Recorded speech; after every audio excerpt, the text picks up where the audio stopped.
ಸನ್ stroke ಆಗೋದು ಖಂಡಿತ. ಇದಿನ್ನೂ ಸಮ್ಮರ್ನ beginning ಅಷ್ಟೇ. ನಮಸ್ಕಾರ, welcome back to ANR talks. So ವಿಚಾರ ಏನು ಅಂತ ಗೊತ್ತಾಗಿದೆ. ಸಿಕ್ಕಾಪಟ್ಟೆ ಬಿಸಿಲಿದೆ, ಸಿಕ್ಕಾಪಟ್ಟೆ ಹೀಟ್ ವೇವ್ ಇದೆ, ಸಿಕ್ಕಾಪಟ್ಟೆ ಸೆಕೆ ಆಗ್ತಿದೆ.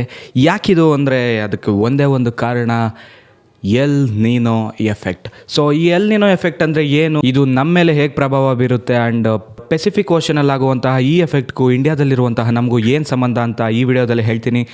ಪೂರ್ತಿ ವಿಡಿಯೋ ನೋಡಿ, ಪೂರ್ತಿ ವಿಚಾರಕ್ಕೆ. ಆ್ಯಂಡ್ ಇಂತಹ ಬಿಸಿಲಲ್ಲಿ ಕೆಲಸ ಮಾಡಿದ್ರೆ ಸನ್ ಸ್ಟ್ರೋಕ್ ಆಗೋದು ಖಂಡಿತ. ಸೊ ಎಲ್ ನೀನೋ ಎಫೆಕ್ಟ್ ಏನು ಅಂದರೆ ಪೆಸಿಫಿಕ್ ಓಷನ್ನ ಮೇಲ್ಭಾಗದಲ್ಲಿ ಆಗುವಂತಹ ಟೆಂಪ್ರೇಚರ್ ವೇರಿಯೇಷನ್ನ ಎಲ್ ನೀನೋ ಎಫೆಕ್ಟ್ ಅಂತ ಕರೀತಾರೆ.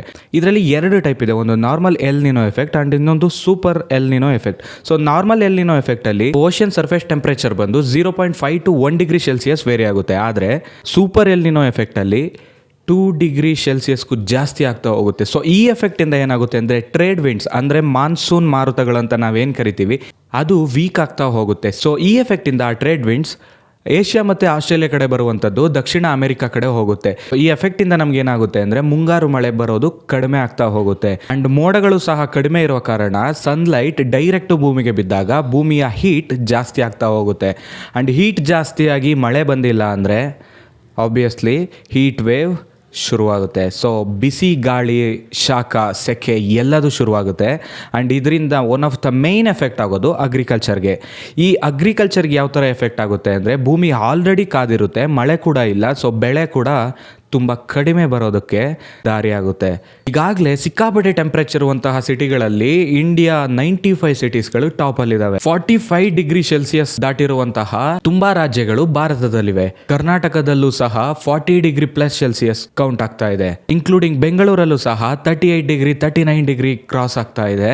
ಸೊ ಇದರಿಂದ ಸನ್ ಸ್ಟ್ರೋಕ್ ಆಗೋದು ಕೆಲವೊಮ್ಮೆ ತುಂಬಾ ಚಾನ್ಸ್ಗಳಿರ್ತವೆ. ಈ ಎಫೆಕ್ಟ್ ಇಂದ ಮತ್ತೆ ಈ ಸಮ್ಮರ್ನ ಈ ಸಿಕ್ಕಾಪಟ್ಟೆ ಶಾಖಗಳಿರುವಂತಹ ಇಂತಹ ಟೈಮಲ್ಲಿ ನೀವು ಮಾಡಬೇಕಾದಂತೂ ಕೆಲವೊಂದು ಟಿಪ್ಸ್ಗಳನ್ನ ನಾನು ಹೇಳ್ತೀನಿ.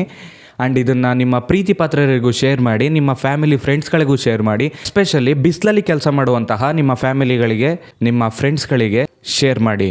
ನಾರ್ಮಲ್ ಟೈಮಲ್ಲಿ ನೀವು 2 ರಿಂದ 3 ಲೀಟರ್ ವಾಟರ್ ಕುಡಿತಾ ಇದ್ದರೆ ಈಗ ನೀವು 4 to 5 ಲೀಟರ್ಸ್ ವಾಟರ್ ಕುಡಿಬೇಕಾಗುತ್ತೆ.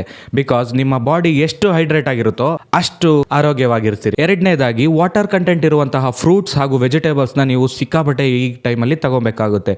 ಮೂರನೇದು, ಇಂತಹ ಟೈಮ್ಗಳಲ್ಲಿ ಉಪವಾಸಗಳನ್ನ ಕಡಿಮೆ ಮಾಡಿ. ಬಿಕಾಸ್ ನಿಮ್ಮ ಬಾಡಿಗೆ ಆಲ್ರೆಡಿ ಎನರ್ಜಿ ಬೇಕಾಗಿರುತ್ತೆ. ಇಂತಹ ಟೈಮಲ್ಲಿ ನೀವು ಉಪವಾಸ ಮಾಡಿದ್ರೆ ನಿಮ್ಮ ಬಾಡಿ ಬೇಗ ಡಿಹೈಡ್ರೇಟ್ ಆಗುವಂತಹ ಚಾನ್ಸ್ ಜಾಸ್ತಿ ಇರುತ್ತೆ. ನಾಲ್ಕನೇದಾಗಿ, ಎಸ್ಪೆಷಲಿ ಆಫ್ಟರ್ನೂನ್ 12 to 3 o'clock ಮನೆ ಒಳಗೆ ಇರೋದಕ್ಕೆ ಟ್ರೈ ಮಾಡಿ, ಅಥವಾ ಹೊರಗಡೆ ಕೆಲಸ ಇದ್ರೆ ಜಾಸ್ತಿ ಹೊತ್ತು ನೆರಳಲ್ಲೇ ಇರೋದಕ್ಕೆ ಟ್ರೈ ಮಾಡಿ. ಐದನೇದಾಗಿ, ನಿಮ್ಮ ವಾಹನಗಳು, ನಿಮ್ಮ ಕಾರ್ ಆಗಲಿ, ಬೈಕ್ ಆಗಲಿ ಅಥವಾ ಇನ್ಯಾವುದೇ ತರಹದ ವಾಹನಗಳನ್ನು ಜಾಸ್ತಿ ಹೊತ್ತು ಬಿಸಿಲಲ್ಲಿ ಇಡಬೇಡಿ. ಅಂಡ್ ಪೆಟ್ರೋಲ್ನು ಸಹ ಫುಲ್ ಟ್ಯಾಂಕ್ ಮಾಡಿಸೋದಕ್ಕೆ ಹೋಗಬೇಡಿ. ಕೆಲವೊಂದನ್ನ ನೀವು ಈಗ ಚೇಂಜ್ ಮಾಡ್ಕೊಳ್ಳೇಬೇಕಾಗಿದೆ. ಬಿಕಾಸ್ ಇದಿನ್ನೂ ಸಮ್ಮರ್ನ ಬಿಗಿನಿಂಗ್ ಅಷ್ಟೇ. ಬಿಗಿನಿಂಗ್ ಅಲ್ಲೇ 45 degree ಹೋಗುತ್ತಿರುವಂತಹ ಸೆಲ್ಸಿಯಸ್ ಇನ್ನು ಪೀಕ್ ಲೆವೆಲ್ಗೆ ಹೋದಾಗ ಎಷ್ಟಾಗಬಹುದು ಯೋಚನೆ ಮಾಡಿ.